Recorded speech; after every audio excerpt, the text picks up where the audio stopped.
Okay, want to welcome everyone. It has been a minute, but we're glad, and the boys are back in town. How is everyone doing this fine day? It's great to be back. It definitely I is. feel like it's like when the Winans said, "It's great to be back." It's so lovely to see all of you in the same place at the same time. This is lovely. So yeah, Definitely, definitely. The last weekend in July, it's been a busy July for me, but um, yes, some respite for the moment.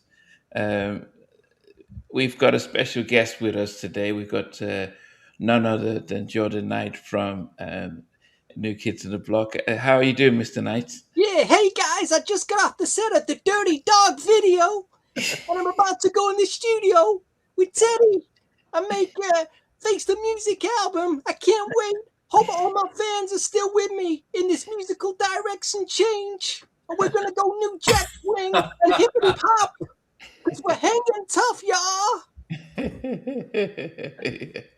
Okay, okay, that's pretty good. All right. Hey, Jizz and Sacred Conductor, Dwayne, welcome, guys. Welcome, guys. Okay. Uh, we've got two nights. Andrew Knight, how have you been? Man, I'm doing good. And I love how Dwayne Lacey said this must be the 94 album. He already knew just from, Jordan's era with the hat and the sunglasses. He's ready to do that dirty dog. I'm doing great. Busy as ever. Looking forward to 2027. It's going to be heaven. It's going to be more balanced. But this year and last year have been nuts. But yeah, we're about 6 weeks away from me having a ring like this on this finger. So it's exciting time, and I'm going to be reunited with my boys, Stevie, who couldn't be here because Jordan's here instead, and BJ as well in the bright big city of Las Vegas. So, Yeah. We may have this scenario where Superman and Clark Kent can't be in the same place at the same time. see. Yeah. Congratulations. Yes, I had attended my nephew's wedding yesterday and drove 160 miles back early this morning. So it definitely the sleep comes in early today. But all right. And VJ, what about you? yeah, I've been good. Just I was at in a random place yesterday with my mum, and I bumped into Rod Stewart yesterday, which was really Wow. fun. That was nice. And then I was telling Stevie earlier in the week I was at a jazz jam session at Ronnie Scott's, and Anderson Paak came there as well. So got to talk to him a little bit there. Wow. So Anderson Paak and Rod Stewart this week. I met both of them. I've met Rod before, but Anderson Paak was amazing. I didn't realize how incredible that boy is on the drums. I mean, this guy's on a different planet, man. Wow. So yeah, Was he here for the Bruno Mars concert at I think Wembley? they did the show at Wembley Stadium. He would have done the show at Wembley Stadium, and then he just wanted to listen to some more music, and then he played some music. And he was with a guy called Maurice Brown, who's also won a Grammy before, trumpet player, and they both performed together, which was, I mean, I wasn't expecting that at all, man. Very cool. Okay, that is good. So, for those who are coming in, there's lots of people who are fans of this album, Face the Music. I must say, and I'll be honest, that I was not. I remember when they changed their name, and I was confused by the name change, and unfortunately, the album didn't do as well.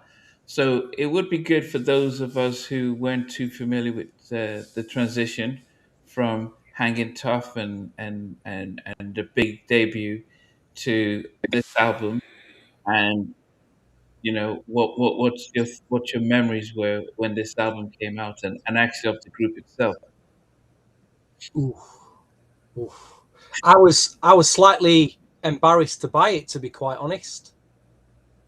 I remember the promos of Dirty Dog coming out, and it was like it was a white label with a stamp on it, and they changed the name, and I think they were trying to hide who they were for just a bit. It didn't seem to last long enough, but I think it shocked a lot of people, because before you just associated New Kids on the Block just being pop, like bubblegum pop just for the girls, and suddenly they completely changed their image, changed the sound. But it was tough enough. The production was there. They had Nice and Smooth on the rap. So anyone who's into that sound that we were into was going to go for it. But yeah, I reluctantly bought the album. It had production from Teddy on it. That sold it for me, and it would have sold it for a lot of other people. But it wasn't like I'm rushing out to buy it. I was like, oh, do I really want to buy this New Kids on the Block album? But that was then. Now it's like, it's another album that I kind of cherish, really. And over the years, so many different tracks have grown on me and become my favourites. But it's interesting that after this album, they didn't make another one till about 2008. So that it must have completely bombed for them. And I don't know whether they fell out after it or not, but long time to wait for another album. But they did come back. They came back again in good style, didn't they? They really came back strong. Okay. I think Andrew might have some thoughts about how they came back, but I was just going to say before that, I think my thoughts were very similar to Stevie. I wasn't a fan of them per se. I was very judgmental about and picky, a snob even about the kind of music I would buy or listen to. But the fact that Greg Nice and Smooth B were on that remix, yeah, you had to get it. Greg Nice and Smooth were a big deal, like to all of us music collectors. Like if it was a Nice and Smooth featured rap, you're going to buy it. And I like that they changed their name from New Kids on the Block to NKOTB. I actually respected that. I thought they were trying to change their image. But at the end of the day, they're New Kids on the Block. They're massive. And it didn't really matter whether they were called NKOTB or New Kids on the Block. And now I actually embrace the idea that they're called New Kids on the Block. And that 2008 album that you're talking about, I remember buying that somewhere in Miami. Me and Monica bought it at some store. And that was the CD we had in our car. We absolutely hammered that. Going around Miami, that was our CD. That was the one, and what an album, man! That 2008 album is killer. We should do that one day. We should do that because there's so many like hits on it. That I can do, and I can do it well. But this album, I don't know it that well, so it'll be interesting how we navigate through this. But yeah, that's how I felt about the album when it came out. Okay, what about you, Andrew? So I have to actually remember not to talk too much because Boston is important to me. Obviously, I'm repping the other Boston group right now today. It's appropriate. There's so much I could say. What I will say is this. I remember back in '88 hearing The Right Stuff and thinking the New Kids were not cool at all until I saw the Hand Tough video. And as a red-blooded Canadian at the time, Gun-AN/American male, I saw all those girls screaming and falling out over them. And like I said before, I was like, I want that. I don't want to hate. I want to participate, So for me, it became almost like I had to be on the low, like New Kids on the Block, but I was just on the low about it. I'm not, and even today, you'll probably notice, I didn't tag myself everywhere. We're reviewing New Kids on the Block because we're Gen X, man. Gen X will never really be that cool with New Kids on the Block as far as being a dude, right? But anyway, when this album came out, I was rooting for him. However, I saw him on Arsenio. Jordan had the Caesar and everything, but John had already pieced out. The rumor was he got into a horsing accident, but the real reason was the anxiety that John had was just so much. He was just done with NKOTBs. It was just 4 of them. Bought the album, liked the album. I thought there was a lot of singles on there that could have actually done better than what happened. But ultimately, I just read now this album, as of 2008, according to Nielsen, reading this on Wikipedia, had only sold 138,000 copies, and it speaks to the sociological aspect of music, and that is between 1992 and about 1997 or 8, music, at least in the US, had become so segregated that I'll just say it, their white fan base, which is the majority, had all gone over to grunge. And there was even an MTV clip that talked about how this former blockhead, was saying she was ashamed, or she wasn't ashamed, but she just wasn't really messing with New Kids like that in 94. They focused on the 94 album. So the album came out at the wrong time. Had they dropped that album 97, 98, when like Backstreet and all of them had kind of brought, pop and R&B light back to the white audiences, they would have done much better. But by that point, you were either, and Madonna had to do it. Madonna went black. Prince and Michael stayed kind of neutral, and I don't think those albums blew up as big as I'm talking too much already. I said I wasn't going to do it, and I'm doing it. But they were a victim. They were a victim of the cultural aspects of music, and they went black. They went New Jack Swing, but again, their fan base was white girls, and they weren't checking for that. So, I love that intro, Joseph Taylor. Okay. I love No Way Bullshit. I mean, even the sample from Third Base, come on, Step to Him Again. There's that intro. Spoiler alert, I'll just say the intro will get some love from me on this podcast. Thank you, man. That intro is everything. All right, I'm done. yeah. No, it's interesting that you've said that, because I knew them as the guys who came off the back of New Edition and sold more records. That's how I kind of got introduced to them. I think, and I was in the States when they came out with this album, and I probably wouldn't have changed the name. I probably would have done New Kids instead of, I would have shortened it to New Kids so that there's still a continuity. But calling yourself NKO, I think it's almost like that's too much of a tongue twister, and it's too much of an explanation. So if you have called yourself New Kids, people would have just been like, okay, they're coming out with a different image, but it's still the same people. Because 2008, they go back to the original name. So it says it's something about trying to run away from where you were. But I think the thing is that this album, when it came out at a time, 94, when R&B was, we had Mary and TLC, we had the pinnacle of R&B from black artists, and we weren't going to be, and this type of music, I think it was 91, 92. If it come out even earlier, Yes. It would have captured that. When R. Kelly and Public Announcement came out, it would have been like, okay, this is cool. But at 94, I think it was wrong time, as you said. But as I said, as somebody who only just listened to the album after Stevie kept persistently telling me to listen to it, I was very impressed by the vocals, and I think after a while I was thinking, like, I didn't feel as if they stole R&B and they were just like, I didn't feel as if they were just wanted to sing black music. I felt like this actually, it felt like part of them. The falsetto. Who's the guy that sings all the falsettos? Jordan. I just really quick. I saw a clip on YouTube, Facebook, of them performing in Brooklyn, of all places. It was Please Don't Go Girl. And what was cool was, again, because Maurice Starr, he's black, obviously, and black promo, black radio. They were originally promoted as an R&B act. So when you see that Brooklyn set, the whole crowd is basically black. And when you hear Jordan, you said mention the falsetto, even though it's lip synced, Jordan does a little falsetto run over it. So I just wanted to double tap on that. Like, I think part of the reason why they've lasted so long is because they aren't like pretenders are trying to be something they're not. They're from Dorchester. Boston was a very segregated city. Roxbury was black. Dorchester was Irish and Italian or whatever.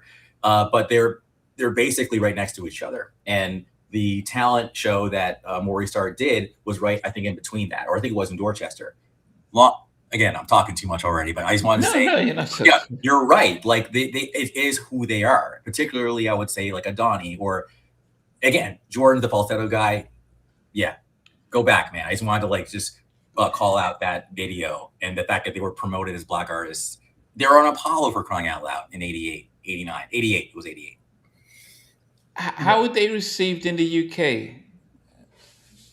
They've always had a fan base in the UK, and they've come over here and toured. They've always come over here and toured. Unlike New Edition, but maybe Sony put up some budget for them to come and do a European tour. I don't know, but they have got a fan base here. Okay. As I said, I was definitely impressed. So, unlike New Edition, who's the leader of New Kids on the Block? I mean, is there, or are they? Were they all equal? Like, I would say Donnie is the Michael Bivins, as in he's the spokesperson. He's like kind of the glue. He's the mastermind. So yeah, he's the mastermind. I would say Jordan is like the lead singer, so he's probably the Ralph Tresvant. Joe McIntyre is probably the Ricky Bell, so he's the one who did Please Don't Go Girl and then blah blah blah. And then you've got Danny and Johnny as Danny and John as Ron, and who am I forgetting from New Edition? Anyway, but they don't really do much, but they round out the group. Danny, I'm gonna give you love. Danny will always be able to say, I dated Halle Berry back in 1991. That's props. We can take that away from you, Danny. That's what's up. John dated Tiffany, but then eventually was outed as gay, just being real. But he's doing well with, I think, a home improvement show. But I would say, to answer your question, I would say the leader it's Donnie, and that's Mark's older brother. Okay. Mark Wahlberg. Okay. Yeah, we want to shout out. Who's the short guy with the voice? Because he's got a great voice. The short guy with the brown hair. Forgot his name. Probably Jordan. But I mean, I don't think he's short though. No, the one who Jordan. Then there's the little short guy. Joe. That's what a voice he's got. Yeah, Joe. Shout out to all our friends, Colin, DJ Sochal, Last Exit to Brooklyn, Derek, everyone is joining in. As I said, Joseph Taylor and stuff. KKR 26 to 1, first time catching us. Thank you for joining us and stuff. But anyway, okay, and Diane G, welcome as well. All right, so did you guys all appreciate the album once you got it, despite the name change and stuff? VJ said not really. I didn't mind it. I liked it. I mean, I used to buy anything that had Teddy Riley's name on it back then. Okay. If it had Teddy's name on it, I was getting it. So I listened to that.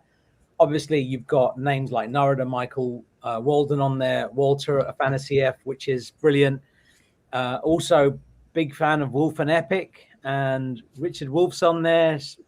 The name of producers, it warrants purchasing this album regardless of the artist. And it was better than I expected it to be, and I was pleasantly surprised at the time. But I don't think I listened to it as much as I should have. Listening to it now, I listened to it in the last couple of weeks, and I understand why Stevie has been on our case for a long, long time to do this album, and he's not wrong. Stevie's seldom wrong when it comes to music, but he definitely wasn't wrong for this one. It's so good. Mm-hmm. Like, there's one song, I can't believe how good it is. I just, yeah.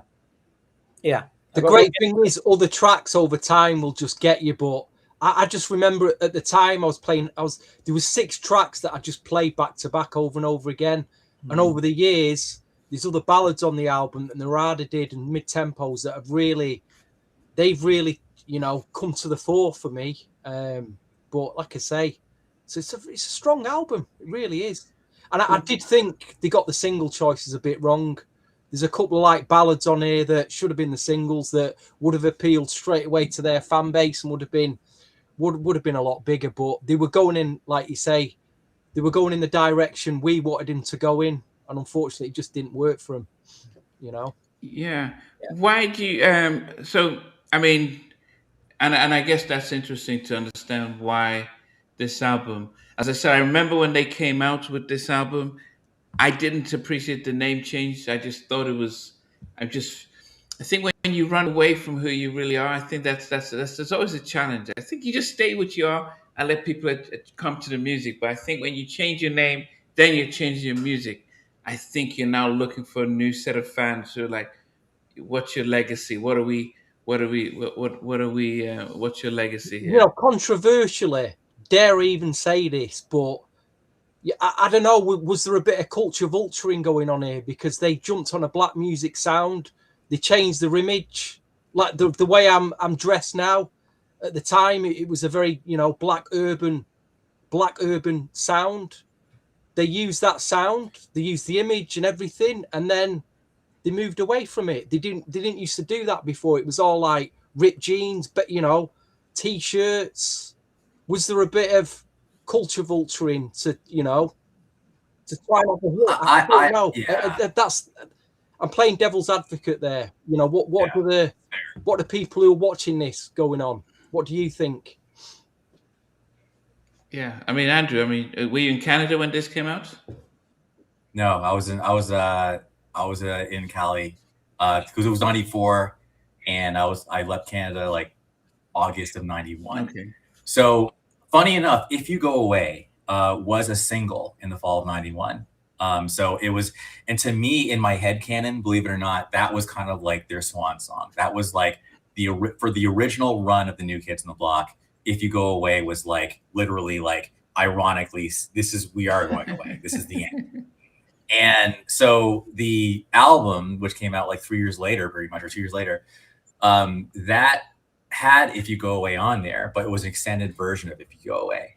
So I think that the evolution was beginning, but so much changed between 91 and 93. And as we know, gangster rap had blown up. So when you look at even fashions of like Troop, for example, Troop was dressing more like what you're talking about, Stevie, with the backwards hat and the combat boots, because it was all Jodeci'd out. And I think that the New Kids were basically dressing like hip hop. They went hip hop soul as far as their image, and of course having, basically Blackstreet basically do some of the songs for them. I think it was a natural thing. I just think, no, had they been completely like rock and then went to that, to me, that would have been a play. But I think it was them being a bit more of who, it was an evolution. They were on the same train as all the other, I think, R&B actually. Just happened to be Vanilla Boys that Maurice Starr went and got on purpose, because in a lot of ways he's like, you know what, if you're going to take away my group, I'm going to pull an Elvis. I'm going to pull a Pat Boone. I know that because they are white, they're going to have a bigger fan base just because of the way demographics work. So I'm going to make 10 times more money with these white guys doing my songs than black guys. It is what it is. I make the rules, but that's just the way the economics works. Yeah. You know the ballads though. When I listen to the ballads, it sounds to me like the biggest influence. The style, I can hear the stylistics. The way absolutely. the vocals, 1,000%. That is exactly where my brain gravitated to. When you're hearing Jordan on some of these songs, this boy is so underrated, and I think he needs more recognition than he gets. And I thought stylistics, I couldn't get Brand New out of my head for some reason. That was the song. Yeah. Specifically that song. It was just Jordan, the stylistics, Brand New. That was going on in my head a lot. And yeah, interesting that you mentioned that. Yeah. Okay. Let us go through and start off with this, and as I say, we can then be able to appreciate and dissect some of the songs. So there's the intro, including the intro, 14 tracks on there. But we are, for those who are joining us, we are going to count it down our top 10, and then of course we can do our honorable mentions at the end. So we start at number 10, work our way up to number 1, and Oh goodness, did I put it here? Number 10 for me is a song that reminded me of um, R. Kelly's "Summer Bunnies," and I don't know if anyone could probably pick out what song that could be. That has the vibe of "Summer Bunnies." Is it Girls? No, Oh. Okay. Mrs. Right. Ah. It's Mrs. Right. Yeah, it's who produced that? I could see that. Yeah. I could see that. Yep. Yeah. Yeah. Yeah, it was just that kind of it was just that kind of laid back kind of summer vibe, Yes. cruising as they're singing kind of stuff. Even Blackstreet's Good Life, but it had that laid back kind of stuff, which Yes. so I definitely appreciated the song, and All I want to do is swing with you. Swing with you. Just And you swing. got that number 10. Number 10, Nambi. What's going on? hey, All I want to do is swing with you. yeah, Swing yeah, with you. yep. Well, it made actually, well, it made my top 10, but yeah, I mean, as I said, I'm listening to it today and appreciating it right now, and so I mean, it moved around a lot, and I only just finalized it about 40 minutes ago. No, no. Can I say something real quick? They absolutely, that should have been a single. Yeah. That was totally 94. Yeah. That was a missed opportunity. Yeah. Straight up. I mean, that one and Keep On Smiling to Me. Those were the kinds of not too hard kind of poppy R&B that could have been a lot more radio friendly, that their audience would be like, oh, this is cool. I think when you go with Dirty Dog, you're going like, okay, we're going hard. As much as we love the song, it's not going to be a good lead single to get on Kiss and Capitol. Yeah. So anyway, I digress. Mrs. Right at number 10. Ooh. Pete. So Joseph Taylor, I am looking forward to talk. We might have to wait until it pops up in a conversation, but that intro, man, thank you so much, dude. Thank you. You don't understand. It's yeah. Anyway, we'll get to that when we get to that. So We will. We will. I'm certain it. Well, based on what Andrew's reaction, it's definitely he's gonna definitely be talking about it. My number 10 will maybe surprise some of you. It's produced by Teddy Riley, arranged by Leon Sylvers, and Leon Sylvers was the coup for Teddy Riley, I think, at that time. The fact that he got Leon Sylvers in his camp, I understand a lot of money was exchanged to get Leon Sylvers on board, and that boy was totally worth it. Killer producer. This song is co-written by Markel Riley, Chauncey, Antoine Dickey, I believe, aka the Pirate, and Teddy. I'm talking about You Got the Flavor. This is my number 10. And as good as this song is, and don't get me wrong, I mean, I don't think there's a bad song on this album. Andrew may have some different thoughts on one particular song, but we'll get to that too. I think this is a fantastic song. It sounds like an offcut off a Blackstreet album. At the time, I felt that this it felt a little bit contrived, but listening to it now, I really like it. And out of the 3 Teddy and Leon Sylvers tracks, I listened to this the least, but it's very good. And I wish I'd listened to it more at the time because it's solid. I've got no complaints about it in 2026. But we had so much music coming our way in 93, 94, 95 that, yeah, I didn't listen to it so much. But You Got the Flavor is my number 10. Wow. Surprised by both your number 10s. Very surprised. Agreed. Agreed. I had a torturous time trying to figure out my 10, 9, and 8. Tracks were dropping in, dropping out, changing round. I have changed it again since I've sent my master list to VJ, but I had to find a place for the intro, that 2-minute 15 intro. And I thought, what better place than to start it off at number 10? It kind of signaled the direction of the album, if you're wondering what was going on. And I think it kind of summed it up in that intro. Great, like East Coast break, drum beat, and then what they were saying over the top of it.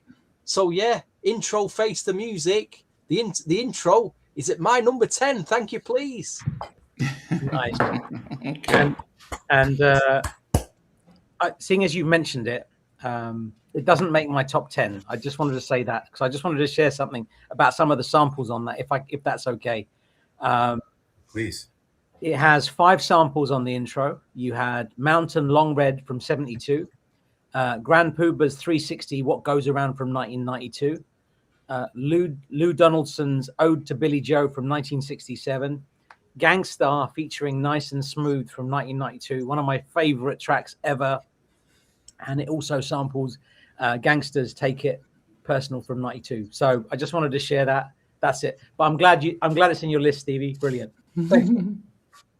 DJ, I want to add one more actually. So again, when he goes Ayo Don, step to him again, that samples the Gas Face from Third Base because he's talking to Don Newkirk. So I just love how they had Don Newkirk, but they were plotted to do Wahlberg.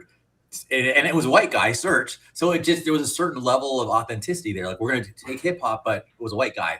Ayo Don, step to him again. You know, I love that. Third Base too. Okay. All right. Andrew. So this one might surprise people, but I always felt like on this track, Jordan was trying to sound a little bit like H-Town doing Dawg. I can't do it. Oh, you're so dirty, dirty, like Dawg. Anyway, I can't do it. But Dirty Dawg's number 10. And I think what it taught the whole pop universe was you can be non-soft and still love the ladies, right? I feel like a lot of times people were making diss tracks or trying to be misogynistic because somehow that was going to make you more real. That's the only song that New Kids has ever done that they released as a single that was actually dissing girls. And yeah, it didn't work out, dude, right? I remember even like with oh God. Anyways, I'll just say with a producer and a legendary rapper named Notorious B.I.G., you know where I'm going with this. But he basically said, you got to make raps for the ladies because that's what really is commercially successful. So Big Papa and all that was like for the ladies. So, and by 94, people had figured it out. But by 93, 92, you had a lot of like diss tracks to women, and that didn't fly. Unless you're 10, Snoop and you're singing... if you're a gangster rap, it's one thing. But if you're an R&B guy, like, what are you doing? You're having an identity crisis. Stop it. You know? So at number 10 is Dirty Dawg. It was a good groove, but lyrically, it didn't work. And apparently, as read, Much Music, which is Canada's MTV, actually banned the video. That's terrible. Like that, for your first single to be like banned, like not good, not a good look. Yeah. I mean, that's why I mentioned that there were other songs on this album that could have been a lot easier segue to introduce them back in. But anyway, okay. We're firing up. I like the fact that we all have... now, number 9 for me is the song that I think should have been their debut album, debut single. Even though I put it at number 9, but it's most of the songs from number 4 down to number 10 were pretty much a point separating them. So it wasn't much. But Keep On Smiling, I thought that should have been their debut single. I love the vibe. I love how they sang. I love the arrangement. And I think that would have saddled their pop market and given them a nice little radio-friendly type of song, especially if they came out in the summer with this kind of stuff and they moved into Mrs. Right and really give it this like summer anthem kind of album.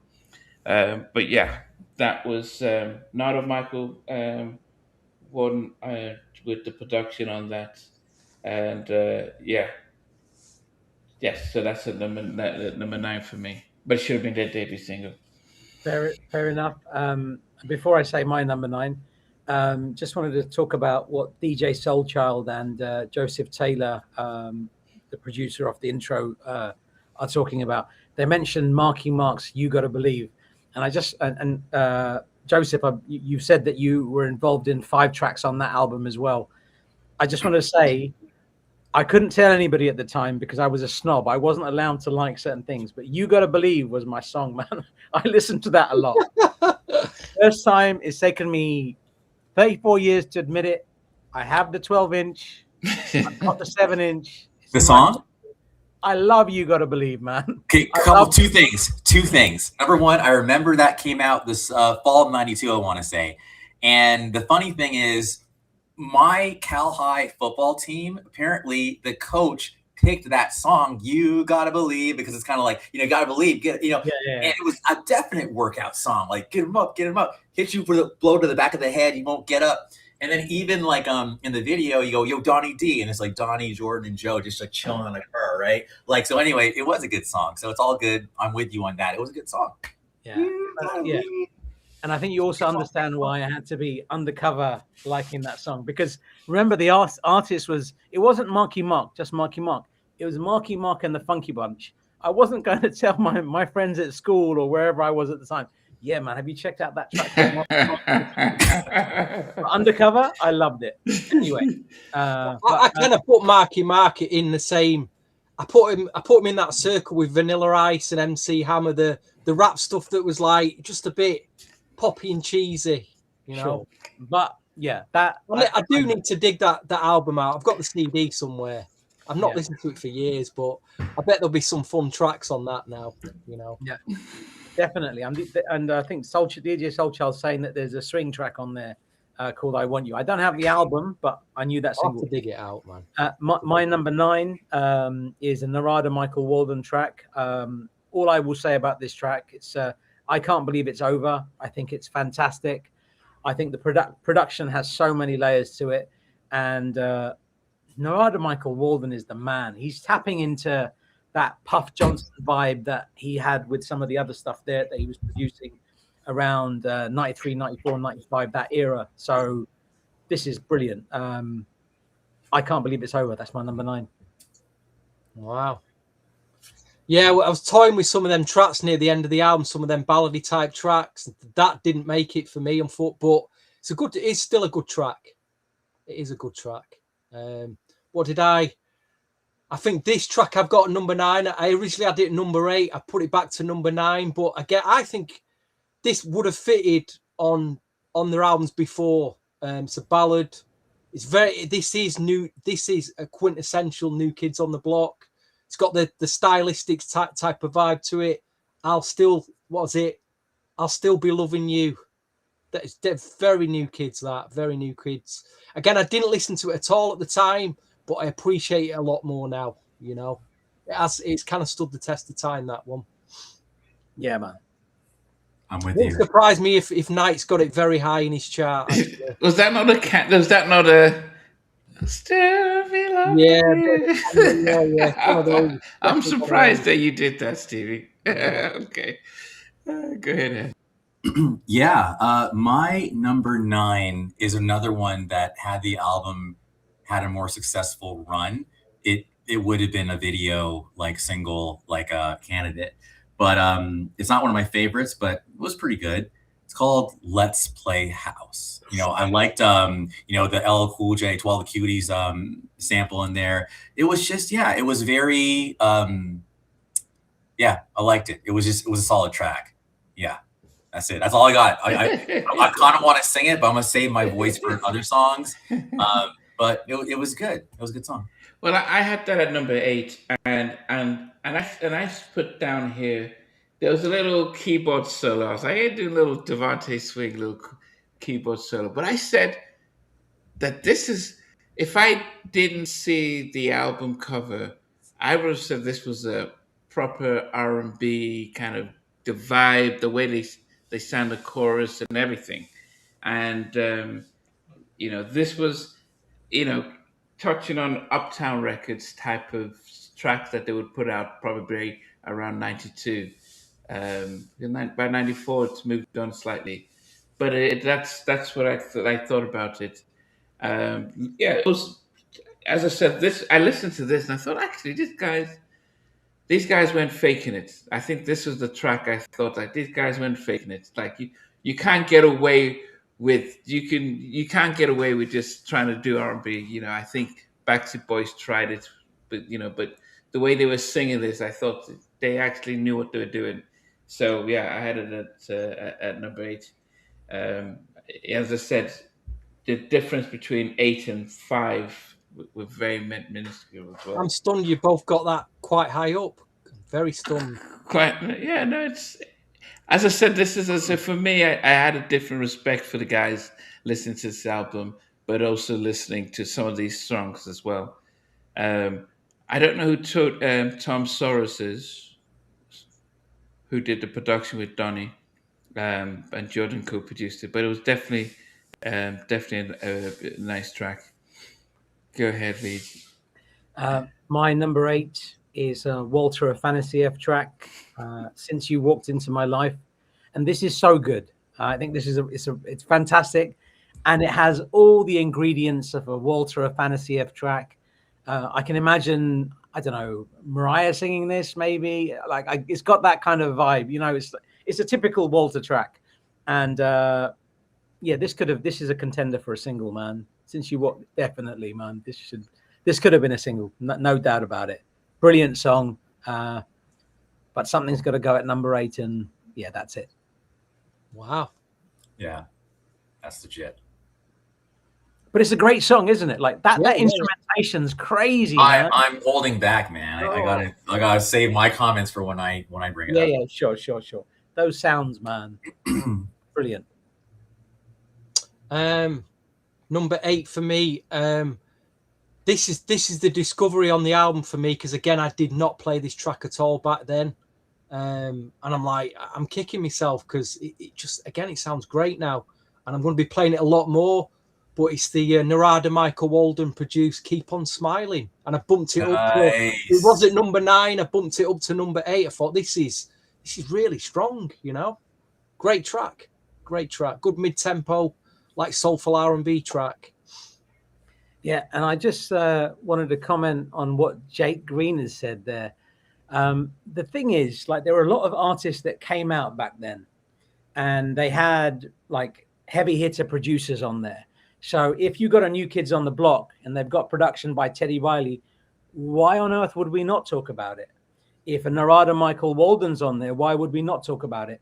Now, if you look at Narada Michael Walden's history from the 70s onwards, I mean, that boy's a legend. I can talk about Narada Michael Walden all day long. Walter Afanasieff, he's worked with everybody. Why would we not talk about these guys? And Wolf and Epic, are you kidding, son? They're the people that did all that stuff with BBD. Amazing producers. So from my mind, my perspective, I like talking about the producer's perspective. That's the angle I come from mostly. The artist is secondary in my head, at least. But in response to what you're saying, we'll do the Spice Girls and all other things. It's possible. The Spice Girls work with Rodney Jerkins, and if there's a good track there, why would we not talk about it? And we're trying to move away from being judgmental. And the whole purpose of this podcast is we're talking about New Kids. When at the beginning of this, if you heard at the beginning, Jake, I said I was embarrassed, but I've grown up. I'm a grown man now. I can like and listen to whatever the hell I like. And if we want to do a podcast about New Kids on the Block, we're going to do it. But remember what I've said there. Look at the producer list. Look at the writers on here. Leon Sylvers. You got Markel Riley all over the place. You got Chauncey Black on it.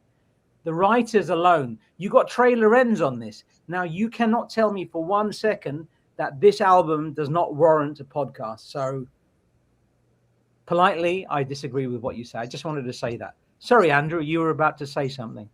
Nah, dude, you spoke your truth. Ooh, you went in there, VJ. But blame me, because I've been pushing for this podcast for a while now. Blame me if anyone wants to blame. But the credits, he's commenting. He's not even looking at the credits. The credits are ridiculous on this album. And anyway. Credits are low. If you push all that away, you got to ask yourself, did New Kids on the Block, did they do a good version of R&B and New Jack? And my opinion is they did. Of course they did. Is this a good New Jack R&B album? Were they jumping on a sound, like I said earlier, playing devil's advocate?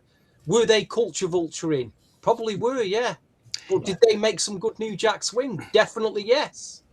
Yeah.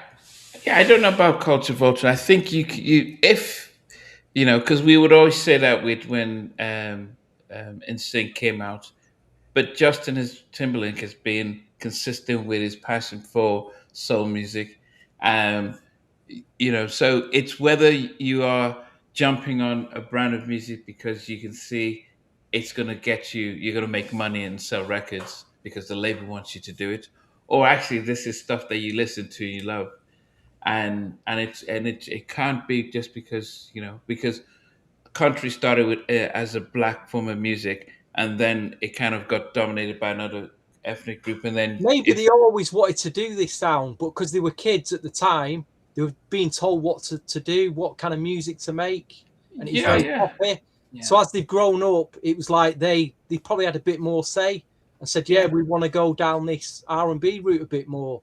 But I think the biggest issue was the fact that the album didn't sell. If it sold 5, 6, 7 million, I think history would have had a very different, would have written things different.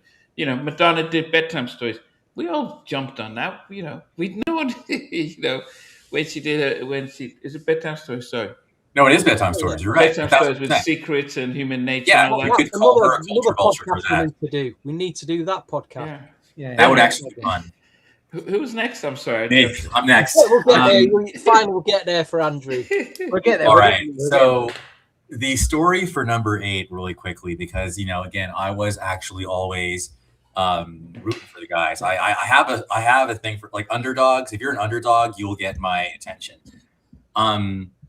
I was at a music store called Musicland not here, but in California, and I heard a song being played. And it was the Free Willy soundtrack being played in the store. And I'm like, wait a minute, what song was that? And he said, let me check. And he goes, it's called Keep On Smiling by New Kids on the Block. I said, can you play it again? We play it again. We listened to it. And he was also like, wow, this is like, he was, just, older, like, rock critic style white guy, like, big, whatever. But he was like, this isn't bad. And I'm like, no, it's not bad at all. Like, through the pleasure and pain, through the sunshine and rain, baby, we keep on smiling. And even that, keep on smiling, baby, keep smiling. Like, it's like, you're falling for me, but come on. Like, it's all like a cappella. Keep on smiling and then make love to me. And it's kind of like, whoa, that's like a little different, but it's wow. So anyway, at number 8, yes, is Keep On Smiling. So this album has not 1, but 2 tracks that were originally on other places, but were fitting with the vibe. So yeah, great breezy summer song, and should have been a single. Last thing I'll say before we pass it on, though, is this album also, as I said earlier, kind of is special in that the New Kids, this is the only album where it's not Donnie, Jordan, and Joe doing all the leads. Because songs like Cover Girl, Hangin' Tough, those are Donnie songs. But Donnie's like, you know what? If I'm going to do R&B, let me respect the art form because I'm not really a singer like that. Like, so let me just sit back and do the raps and let Joe and Jordan do the singing. So Keep On Smiling was the first time we heard a song where it was just Joe and Jordan. And the rest of the album, Joe and Jordan. So I just wanted to call that out. And I think it takes a certain sense of humility and self-awareness to say, you know what? I want to respect this art form and not like insert myself as an imposter, in my opinion. Yeah. You got to be able to sing and do R&B. Just being real. And Andrew, you got a question there for you from Derek. Maybe you want to just answer that whilst we're... Yeah. Derek. Ooh. Oh, absolutely. 1,000%. But I think they're also talking about 4x4 and all the other groups as well. I do. I think New Edition was dissing everybody who had come up like, in their wake. But obviously Annie and New Kids are gravy now. I think the difficulty though is their fan bases are so different. I don't see them mixing at a show. I don't. And I'll go as far as controversially to say it's the New Kids fan base I'm more worried about than the New Edition fan base. I think they're kind of. I've been to a show at Fenway, and I was looking around me, and I'm like, these are the people. Wow, I'm getting in trouble. But anyway, these are the kind of people like when there was like race riots in the late 80s and stuff. That's what you're dealing with here. So to me, it's like it's no fault of anybody. It's just sociology, the way it worked, but it was different fan bases. Okay. I'll get to number 7. And as I said, keep on smiling. I did think it was the type of song they should have used as their debut coming out as well. But number 7 for me is I was listening to the song and it was higher up a little bit, then I kind of kept falling back down because there's something that Jackie McGee taught us when we did the Barbie album, and she called the song album filler. It felt like, so when I listened to it, it felt like, yeah, we've done a nice track, but you're never going to put this out as a single, and it's just there, and it's girls. I like the production, but it was just it never really went up. It just was just there. It's almost as if Blackstreet recorded it and like, nah, it's not really good. Let's just give it out.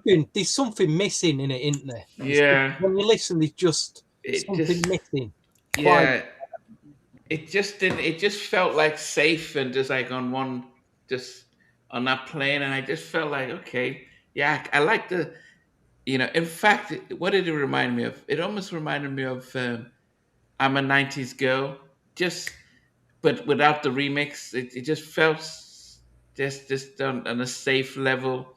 So yeah, that's at number 7, Girls. It's Teddy's production with Leon Sylvers and loads of writers, but and maybe those are the people that sampled the tracks and stuff. But yeah, Girls are number 7. Yeah. Andrew, before I say my number 7, what was me, you, and Monica? We saw a show, New Kids on the Block. Yep. What was that at the Rockefeller Center? What was that? It was Rockefeller Center. It was for the Today Show. It was in support of the 2008. It was like, I think maybe 1 year after it wasn't even 1 year. Anyway, it was in support of the fact that the Block had done well, and it was the Today Show, which is the morning show. Yeah. Yeah, and do you remember the night before I said, you two go, I'm gonna and then you both said, don't be an idiot. It's a free mini concert, and I'm so glad I came because going back to how I felt about New Kids on the Block, my mindset was my mindset, but I'm glad I went because changed completely. But anyway, number 7, another Narada Michael Walden track. Andrew, you mentioned it already. Great production. Keep on Smiling. I'm talking about great production. This is a Narada masterclass. And I love the hook on this track. The vocals work tremendously well. It's got that Puff Johnson vibe that he worked with Puff Johnson a couple of years later. But this is, I think, the beginning of that sound for Narada Michael Walden and what he did on Never Love Nobody by Puff Johnson. If any of you know that song, you need to check that out. But this kind of feels like it's going towards that. Fantastic. That's my number 7. Solid. Yes. Lots of pushback on Girls. Quite a few people thought it was a much better track than I seem to have appreciated it. But I don't know. But anyway, Stevie. First of the 3 Teddy tracks for me at number 7. Controversial again. I actually felt that the other swing tracks on this album that weren't produced by Teddy, I felt they beat him at Teddy's game here. But as we go on in the chart, that will be revealed. But you got that flavour after the intro. I get what he said earlier is use the word contrived, VJ. I kind of agree with you because he's got the lately bass in. Yeah. I thought for 93, 94, this sound was like maybe a couple of years past. But I do like this track. I like the energy of it. I like the hypeness of it. I bet there would have been some good remixes if they'd have put it out as a single. I think actually there's a Spanish promo CD single with just this track on. Have you got that? It's an edit. Have you got that flavour? I'd love from Discogs. So maybe, I don't know, maybe in Spain they wanted to put it out, but it's just a fun new Jack track. Just after It works well after the intro as well. Works very well. The way it's sequenced. On another day, it could have been in the top 5, but I don't know. It's landed at, I don't know. Should I have put it before Girls? I don't know. Anyway, it's at number 7. So, number 7. Stevie, what do you think with this song, right? What do you think could have elevated You Got the Flavor? You got 3 Teddy Riley tracks. You mentioned You Got the Flavor. This is your first inclusion in your top 10. If you take them 3 Teddy Riley tracks, right, you've got Leon Sylvers on board. Some of them lyrics, you've heard them in other tracks before. We've all heard, if loving you is right, I don't want to be wrong. Girls, that's the Waltnuts track, innit, from the 70s. Girls, yeah. I like the head. They're all a bit, like you say, as you would say, contrived from other tracks. I'm thinking, were they rushed? I don't know. Yeah. Were a couple of them rushed? Girls certainly looks tight. Girls to me sounds rushed. Like it's not. There's something missing there. You could have added something to it. But I would say that you will not find a black R&B group singing "You've Got the Flavor." I think if you had a different, like you got the vibe, or you've got the look. I don't know. H-Town did a track called "Fever for the Flavor" Namdi on the first album. I got the fever for the flavor. Yeah, but you've got the flavor. You've got that vibe. So it was almost like, we want to do an imitation, because I got that sense of, like I say, like VJ said, it was contrived, probably from other R&B groups. You've got the flavor, and then I think what's those guys? Craig David did something about what's your flavor. I think that's those. But anyway, when I get to it, I'll give you my review. I do like the track though, and I play it a lot to this day. I don't, but it's just at number 7. Yeah, fair enough. Yeah. Okay. All right. So my number 7, shout out to Jarrell Mason, Jay Mace, because me and him agreed on this immediately decades ago or years ago, whatever. And also shout out to these, because I know that you just recorded a podcast with Jay Mace for Beyond the Album Cover. So I just want to cross-pollinate that really quick. Oh, we'll have to see that. We'll have to watch that soon then when it comes out. But this song was the first song performed on Arsenio when they appeared. And going back to Jay Mace, I was like, if I was Coca-Cola, I absolutely would have beat down the doors to have used this in a commercial. And I hear Teddy on that chorus. As soon as the album starts and I hear, I don't really mean to lead you on. That's Teddy all day on that. Yeah. All I wanna do is take you home. You've got that flavor. Boom, boom, boom, boom. Coca-Cola. Baby, you got the flavor. And all of a sudden you got the commercial. You got like the logo. You got like, it is a Coke commercial. It is a Coke commercial. You got the flavor? Come on. Anyway, so I love that both of us have it at number 7. I think we also had at number 8 the same as well. But it's a zany song. It's very New Jack Swing, I think, but like actually, in my opinion, like post New Jack Swing. It's that '93 era for me because it's a faster tempo. But they really tried to push that. And then Donnie's like doing the rap thing or whatever. But yeah, it's at number 7. Solid song. I wouldn't turn it off, but I wouldn't necessarily pick the record for that song either. Mm-hmm. Okay. Okay, almost halfway there. Number 6 for me. Number 6 and 5, I struggled to see which of them. And these are ballad. It's a ballad, and because they're beautiful tracks, and as I said, the falsetto. And the singing, I was like, okay, this is you can't act. Anyone that says these guys were just trying to, get the money, the level of commitment to sing the falsetto and sing in this it says that you really knew what you're doing, and I got, let me see, I got Bobby DeVarge. Kind of vibes with this. I know not L like Bobby because he was just singing it, and I Can't Believe It's Over. Wow. I was like, wow, I was really, really impressed.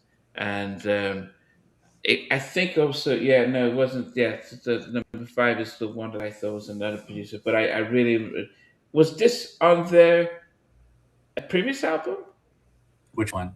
I can't believe it's over. Oh, you said it was No. a. If you go away, you mean Yes. okay? If you go away, yeah. So I can't believe it's over. Nada really took them on. Really did some written serious production on this beautiful track, and to keep him on in the falsetto like that. I felt like the vibe of the I Can't Believe It's Over kind of reminded me of like How Can I Ease the Pain by Lisa Fisher. Yeah, yeah, It's yeah. also a Narada Michael song. So Ah, yeah, I saw echoes between the two. And that yeah, was yeah. actually for me what hurt me. I'm like, this is too much like Lisa Fisher. But I like the song, but it was just too close for my ears. Okay. Number 6. Yes. So this is not on streaming, but this is on multiple versions of this album, and it's an a cappella. It's like a kind of a cappella dub version of Dirty Dog. It's called Dogapella. If that's around, if that's allowed, sorry, on this podcast, I'll include that. Otherwise, it's the original version of Dirty Dog. I've gone with the Dogapella because I think I like the sparsity of it. I think it really works. I like this better. Obviously, on Dirty Dog, you had 4 samples: Gangstar featuring Nice and Smooth, Dwick, James Brown, Papa Don't Take No Mess from '74, which was obviously used in Janet Jackson, which is the theme of the song. George Clinton's Atomic Dog from '82, and Joe Tex Papa Was.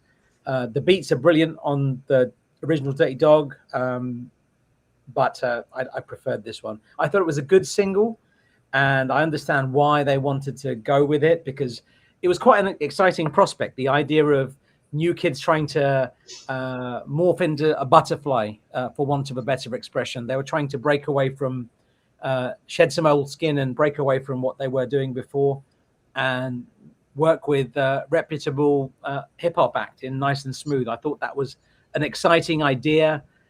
Did it come across as the way we wanted it to? Maybe, maybe not. Nice and Smooth sounded fantastic on it, I thought, on the remix. And obviously, you got the Greg Nice theme coming through. That's my number 6, Dogapella. Yeah, it was a bonus track at the end of the album, wasn't it, on the Japan and European editions of the album. Yeah, I really like that. But Dirty Dog's a good song. I mean, I don't know if it was it was a first single kind of thing, but I understand what they were trying to do. And as you said, Stevie, they were trying to hide the fact that there were new kids on the block. I don't remember it quite that way, but that would make sense. Like how Babyface didn't want people to know that it was Babyface when he did There She Goes. The record came out with just a question mark. It said LaFace Records, ?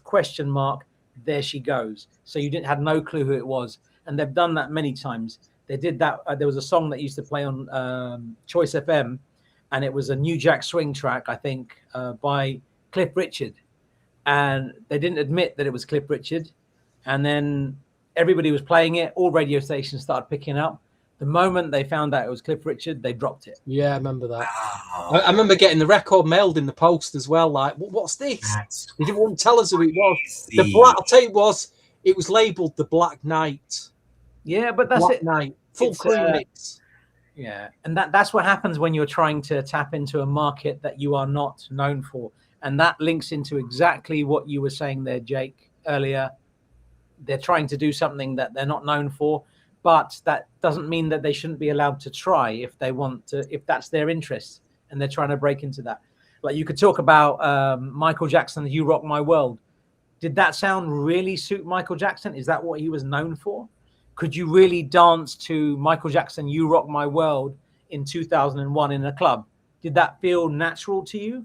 Or did it feel like he was trying to fit in a little bit? I'm just saying, everybody tries to move with the times and whatever the rhythm of the world is at the time. But anyway, that was my number 6. Nice. Number 6 for me is the second of one of the Teddy Riley tracks of the 3. I do listen to this a lot. In fact, I've I have listened to this album a lot over the last couple of years, to be quite honest. I still keep going back to this album. Didn't make my top 5, maybe because of what I said earlier to Nandi. I just feel that, that beat is heavy. The beat's heavy, but there's just something missing. They could have, something needs adding to it. But Girls, don't get me wrong, I do like the track. It's a fun track, fun summer type track. But it didn't quite make my top 5. But I do like it. Don't get me wrong, I do like the track. Nice. All right. And it suits. I like Jordan's vocal on it as well. You know what I mean? I do like his vocal on it. Yes. Does sound like, I say, a Blackstreet kind of... It sounds like a track Blackstreet would have done, and they would have added more to it, but it ended up on New Kids on the Block album. 1000%. Especially the first album, like Blackstreet 94 album, 1000%. Like trying to think of the Make You Wet, something like that or something like. But anyway, Make You Wet. So number 6 for me reminded me a little bit, that opening like keyboard that opens the song sounds a lot like Teddy Bear by Gee Whiz. It's the same kind of sound. It's solidly 93, 94, breezy, beach. And all of a sudden you got All I Want to Do Is Like Swing With You, Just Swing With You, Just Swing. So Mrs. Right, Hard to Get. This is a girl playing, ooh, call me Mrs. Right. Anyway, it's a great song. Mrs. Right was absolutely, should have been a single. Girl, you are so fine, so fine. Like, that's the one, man. So number 6, that's it. That's all I got. But it should have been a single.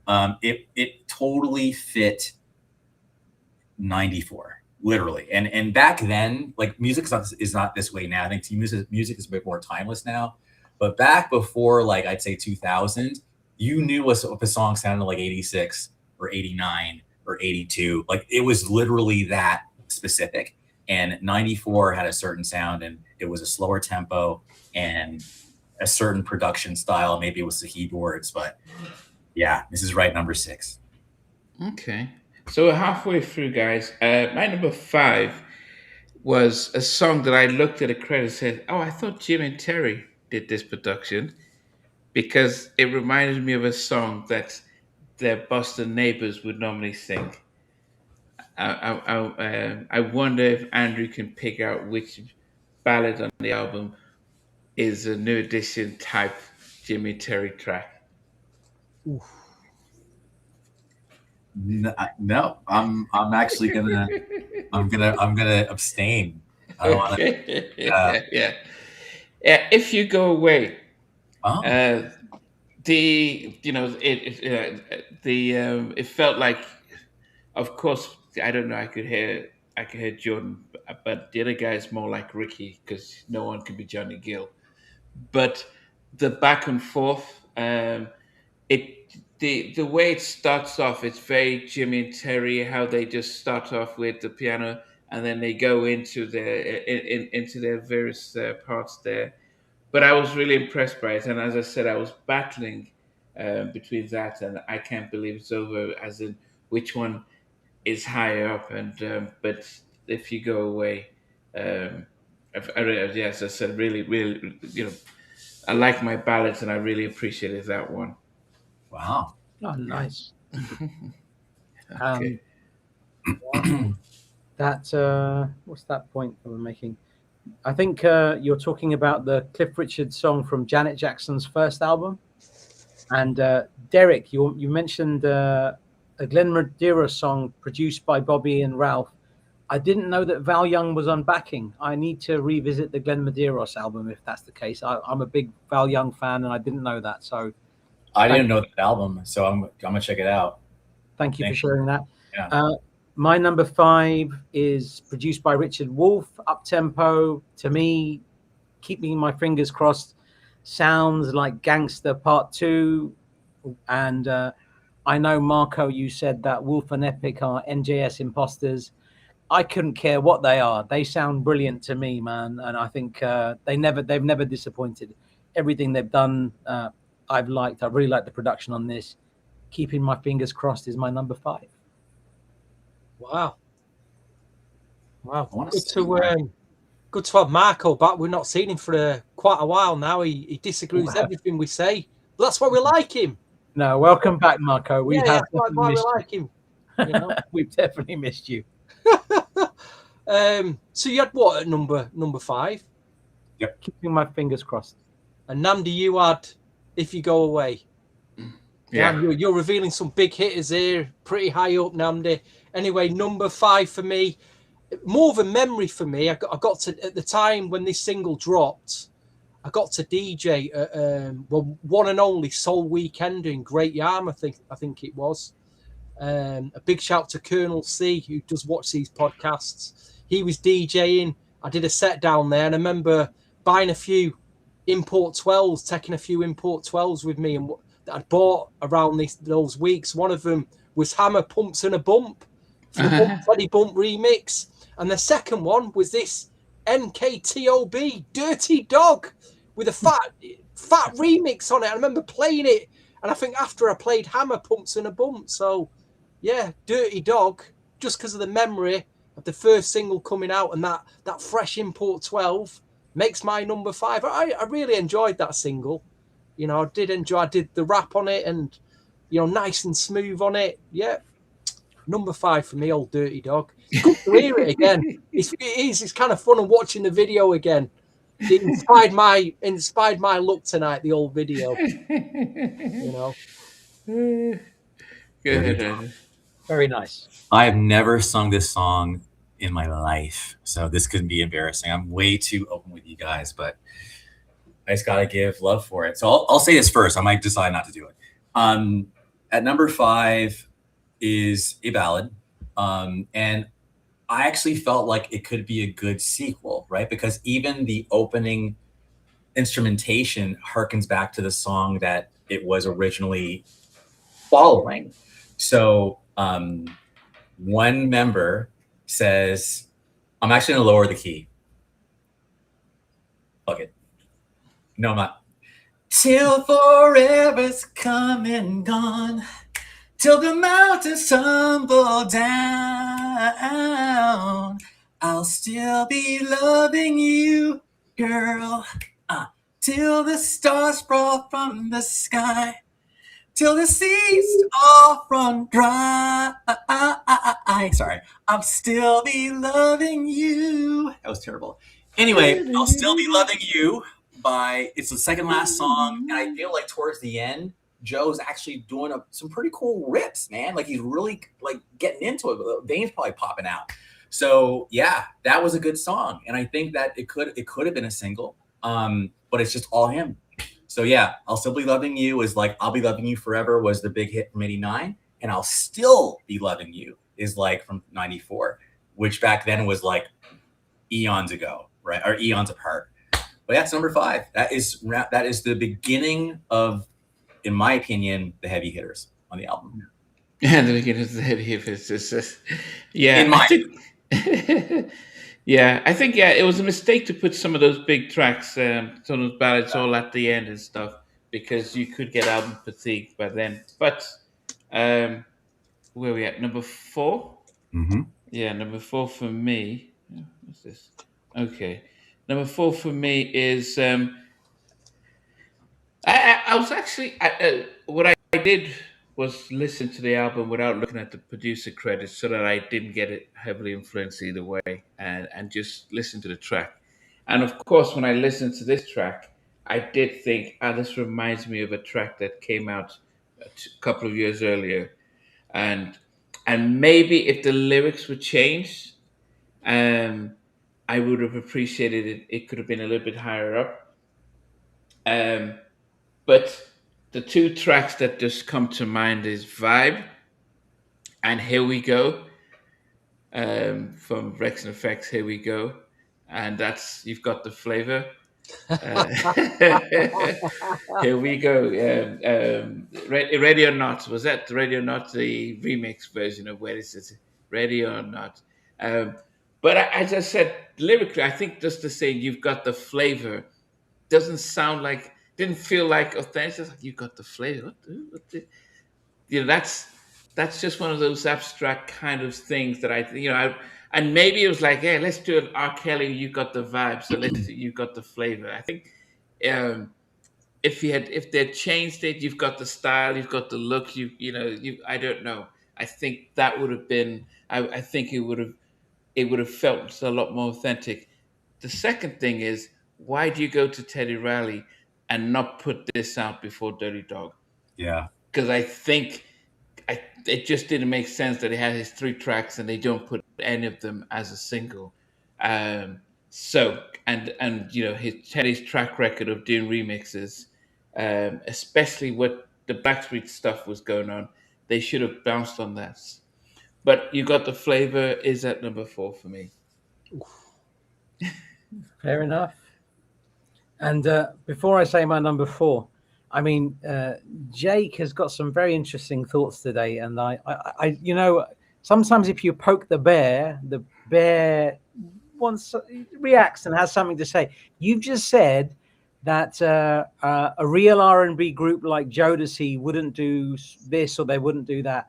Now, I'm a big Jodeci fan. Like a lot of people that are listening to this and everybody on this podcast, like all of us 4, know that I'm a big fan of Jodeci. Now, were Jodeci tapping into real R&B when they had the Arthur Baker track Cherish? Is that a real R&B track? Would you say that's a real R&B track? Or were they real R&B when they did the middle of the road, highly successful All of My Life when Casey and JoJo branched off? Or was that middle of the road pop? When Beyonce did a country album, was that something that we expected? You expected? I don't know. All I'm saying is people should be allowed to do whatever they want, Jake. You have your opinions. You hate that New Kids on the Block tried their hand at R&B. You didn't like it. And if you feel so strongly, I don't know why you're listening to this podcast today, man, because I want to talk to you, but it's like you're being irritating now because I don't understand any of your points. They don't make any sense and they don't stack up. And if New Kids on the Block want to do R&B, they should do it. And if you're saying this album's weak, the 2008 album, I think, is exceptional. That track with New Edition, Full Service, amazing. I listen to that all day. And I'll talk about that with passion and vigor, like all proper R&B, as you put it, proper hardcore R&B like Jodeci or whatever. But I just want to jump in for a second. And also, let's not forget, there was a 1999 album, the self-titled Jordan album, that Jimmy Jam and Terry Lewis are all over it. So to me, it's like, I don't know, man. I think Jam and Lewis could work with whoever they want. And that album, there's some good stuff on there, man. I just think that, yeah, there's being closed-minded and there's being open-minded. And I think that we choose to be open-minded. That's all I got to say there. But moving on to the music on this album, my number 4, this went up and down. This is a Donnie Wahlberg production, and I did not know that this boy had this in his locker. My number 4 is Mrs. Right, and I feel bad putting it at number 4 only because it's so good, and I think this could have been a single. This really could have been a single. I think I'm disappointed in myself that I didn't listen to this more back in the day, because this is a very good song. It samples Dougie Fresh and Slick Rick's La Di Da Di, and it's a very good use of a single sample. He doesn't go into like multiple samples. It's a single sample used very, very effectively. Incredible melody, really well written. This definitely could have been a single, man. And Mrs. Right's a really good song. Yeah, that's my number 4. Okay. Wow. Stevie? Great track. This for me is where they kind of beat Teddy at his own game here. I think they kind of produced this as a group, or maybe could someone correct me with the but I'm going to go with Let's Play House. And Let's Play, oh my, that is an astonishing swing track. Absolute. I love the way the production glides. It just glides along, and they just, absolutely astonishing swing track, that for me. It kind of wipes the floor where you've got that flavour and girls. If I'm really, really, really wipes the floor with it. Incredible track, Let's Play House.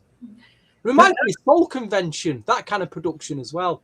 Do you think Let's Play House, if it had a couple of great remixes that it could have done well, I think that would have elevated this track. I think that could have been a single as well. Astonishing track. Yeah. My Definitely. only objection to Let's Play House is I feel like it's obvious that the background vocals, like they got some help. Like that doesn't sound like just new kids on the background vocals in that one at all, actually. But everybody else, like the leads are all, it's obviously them. But yeah, it's like, yeah, y'all got some help. Well, that's what I said. It sounded like, oh, these guys are real R&B people, because it sounded like intro kind of, that it just felt like, They're that's definitely black. Let's be real. the background vocals. Yeah, Yes. that the background vocals. I'm like, okay, these brothers can sing. Okay. Yeah. What about you, Andrew? What do you have? Number 4 for me actually is a song that I was surprised more people kind of poo-pooed, but I think it kind of got love in the comments, and that is Girls. Actually, that one should have been a single. Yeah, what would girls be without girls to love? It's not trying too hard, and I think that's the other thing about just life in general. Like when you try too hard, whether it's trying to be this or trying to be that, or even if you're into a girl and like you are trying too hard, you are actually, it's almost like throwing big logs over a spark. Let it breathe. Let the spark burn into a fucking fire. Pardon my French. But, so that's why I felt like they're just more laid back and like not trying to be like, oh yeah, we're like, we're hard. And like, we're, it's like, no, we're just singing a nice little R&B song. I can see the combat boots. It definitely sounds like a Black Street from the first album song that just got vanillaed by the new kids. But to me, it worked. I would never leave love out, because it's all about you, girl. And then even Donnie, I without perfume, I like your natural smell. I just won't say that. They like your front, because if it ain't one way, then the girl's is none. Like, it's just like, you come and chill for a while. Anyway, it's like, it worked, So to me, that was like, yeah, to me, that's their best up tempo on the album. That I would have pushed that one at radio. Okay. Okay, so down to the top 3. Number 3 for me is a song that it was. I mean, my top 3 switched between the week. I drove 2.5 hours Saturday morning to get to Leicester for a wedding, and I had the album on repeat, and so I was kind of like, should I move it around? But it's at number 3. Of course, if I tell you that it reminded me of Word to the Mother, you guys would pick up the track. Keeping my fingers crossed. I mean, as soon as I heard, I'm like, wow, this is just like, wow, this was, how did this not get released? I mean, this was such a, and as I said, I didn't know who produced it until today when I just got the credits and like, okay, Wolf and Epic, Spider from who did the BBD stuff, but it's just such a. I mean, this is a very, as Stevie had been telling me for a while, very underrated album, and I just think Sony didn't know how to support them in releasing it, because their success from their first couple of albums, they're like, yeah, we just put it out. They're going to scream, but they just didn't read the room and say, look, we need to do this carefully, especially since you're moving away. But this was some serious production.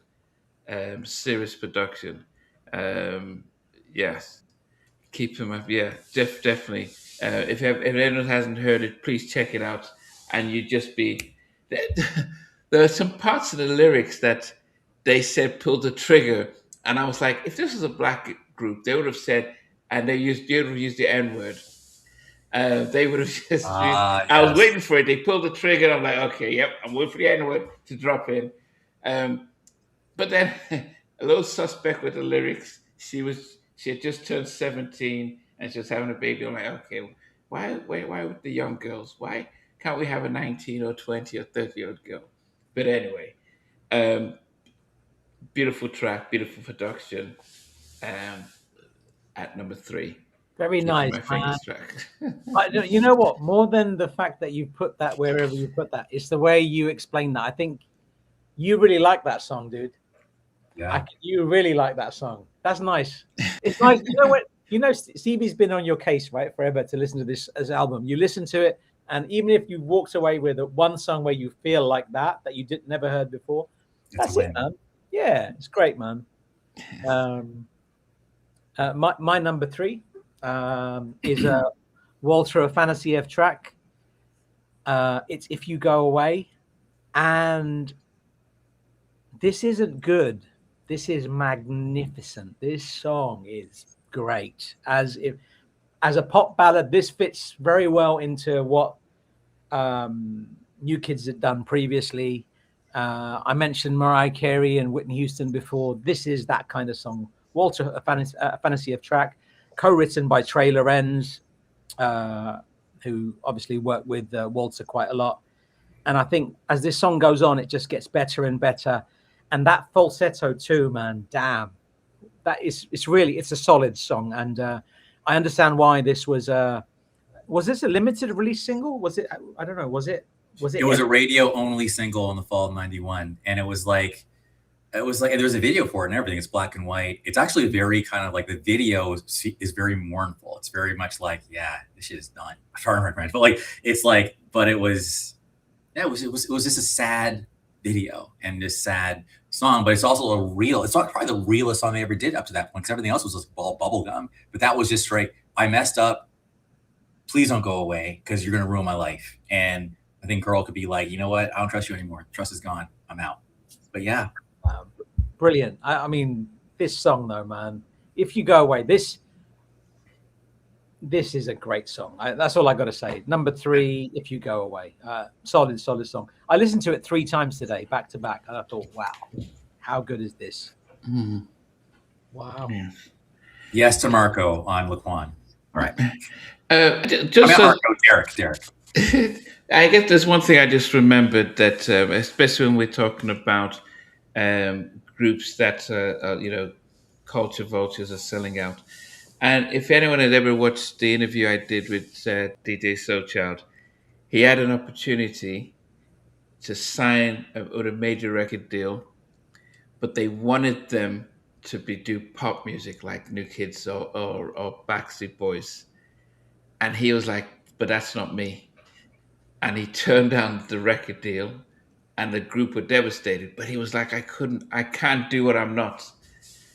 And I think we don't give a lot of these artists credit for, like Pink started off singing R&B, and she was like, yeah, this is not really me.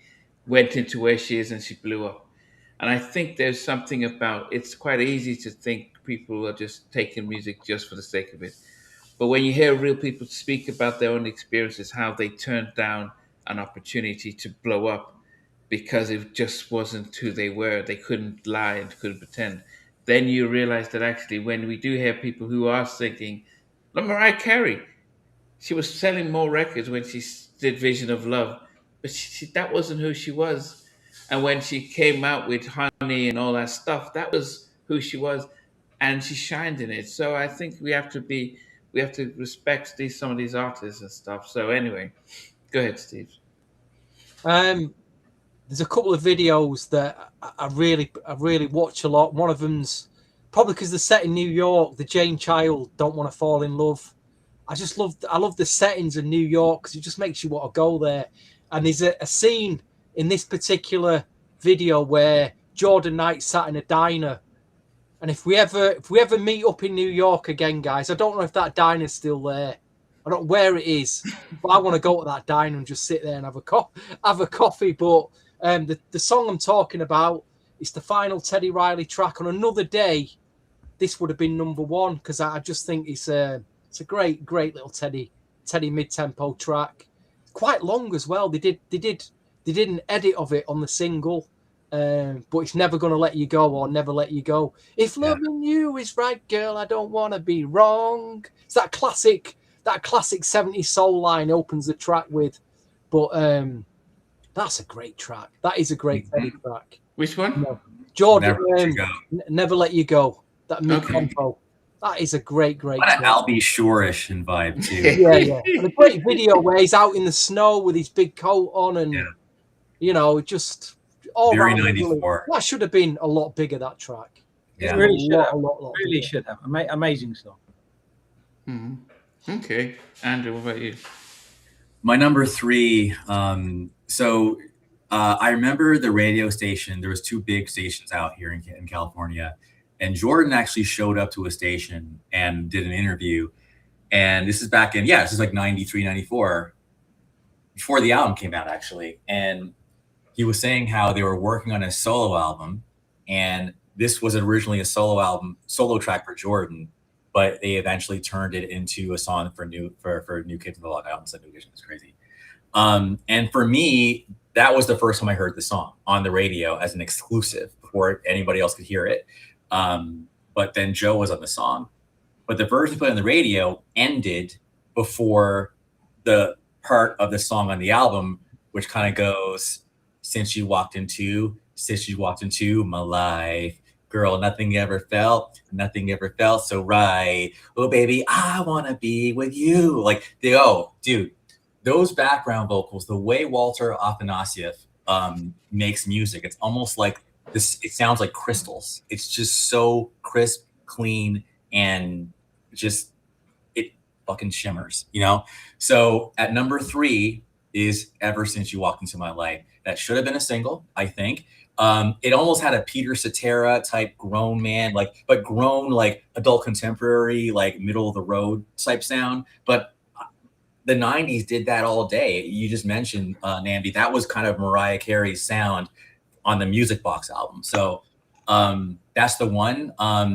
I will say one more thing, which is too much information, but I remember at one point in the mid-10s, like 2015, 2014, I actually sang this song to an ex-Baltimore Ravens cheerleader, one of the hottest girls I ever dated, and she actually knew it. So I could do the falsetto and everything. We were walking from a concert at night, and I sang that song.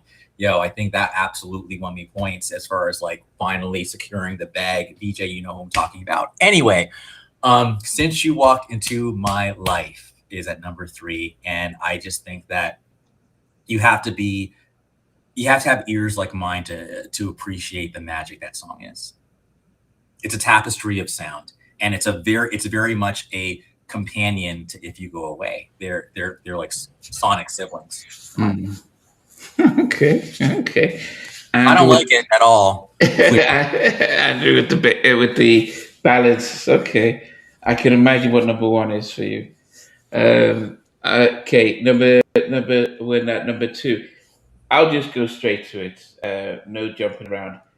This was for the longest point of time was my favorite song on the album, but it got pipped just recently. Um, I like Dirty Dog though. Yeah, I was listening to it. Say, well, this is different, you know.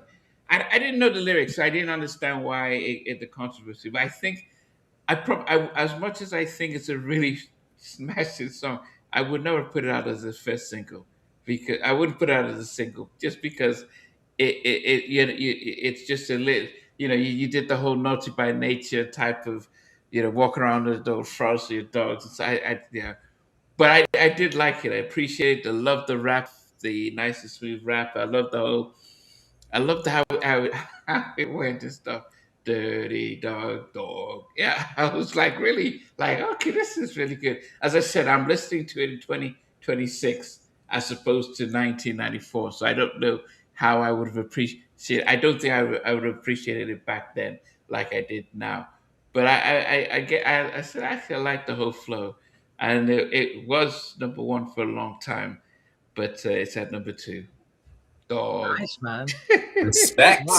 Wow. Very nice. Very nice. Oh, goodness. Go ahead, Reed.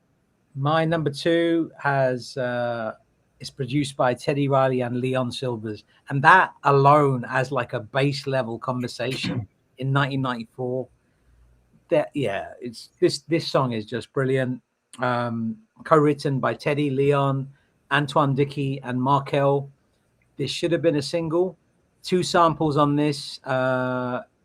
Stevie, you mentioned it earlier. The Moments featuring the Whatnuts from Whatnuts Girls from '74, and the Honey Drippers, which we can't seem to get away from this sample. It seems to be everything sampled uses the sample Impeach the President from 1973, fantastic production. This is so good. Why was this not a single? I'm talking about Girls, absolute killer production, stunning track. And I think this made me feel this is why I bought this album. This song, this was it. And yeah, that's my number 2. Love it. Wow. My number 2 would have been number 1, only for the fact that at the time when it come out, I just didn't listen to it at all. It's a track I play a lot over the last couple of years. I'd go as far as to say it's the only masterpiece on this album. This track is an absolute masterpiece. And it's the ballad, If You Go Away. It just absolutely kills me. Absolutely kills me. Like you say, that I did debated should this go to number 1. But it's the only masterpiece on the album. It's stunning, man. You're right, man. Stunning track. So good. Yeah. Yeah, not going to disagree with you, man. I'm waiting for Knight to sing it for us. Yeah. From the top. No, just kidding. Oh, sorry. Number 2. All right. So number 2, honestly, it could have been number 1. It could have, but I had to search my feelings, Luke, and just say, nah, dude, you just have to go with what your number 1 really is and go with number 2. So, but it's a strong number 2. It actually has made, I listen to this song more often, I think, than my number 1. But yeah, it kind of goes and my falsetto is off today. So again, I should disclaimer by disclaimer. Close your eyes, realize it's you and I will never let you go. Take my hand, yeah, understand that I'm your man. If loving you is... Anyways, I will never let you go is just, even back then, I wouldn't have been, people would have been like, oh, you listen to New Kids on the Block? I would have been like, yeah, what? That song, you couldn't hate on that song. It sounded so dedicate. And by the way, when they were on Arsenio, it was You Got the Flavor. And then the second song they did was Never Let You Go. That song was it was the moment. It was the feeling. It was the vibe. It was honestly probably, I'll just say it, because I don't know how to be PC, the blackest sounding song I think that they'd ever done, as far as back then, maybe even to this day. But it was solid, and you couldn't front on it. So, and great video too. Great video. Okay. Good singing as well. All right. So for those just joining us, now we're going to, before I give my number 1, I'm going to count down from 10 up to number 1. And then I'll give my number 1. So at number 10 was Mrs. Right. Number 9 was Keep on Smiling. Number 8 was Let's Play House. Number 7 was Girls. Number 6 is I Can't Believe It's Over. Number 5 is If You Go Away. Number 4, You've Got the Flavor. Number 3 is Keeping My Fingers Crossed. Number 2 is Dirty Dog. And number 1 is I think I listened to this and I'm thinking this is a track that I've seen its origins from early Heavy D and the Boys, and it just kept going and it had the vibe of joy, and it's never gonna let you go, never let you go. Because that dedicated, that was Heavy D, and I'll be sure the stay dedicated. So that's in there, and then you can hear him singing when he's singing. I'm getting the vibe of Levi when he's singing Before I Let You Go. Sorry, Joy. She's giving me joy. And so I'm listening to it. The whole production is just. This is what when I said that Girls was missing, it felt like it was missing something for me. This just had it. Then the rap just smooth as it flowed through it, and it was just, on point, and I'm like, okay, this is how you do a track and put it out. So yes, Never Gonna Let You Go is definitely at number one for me. Um, yes. Do you know what? I just remember with Dirty Dog, if you listen to this song and then go and listen to Him or Me.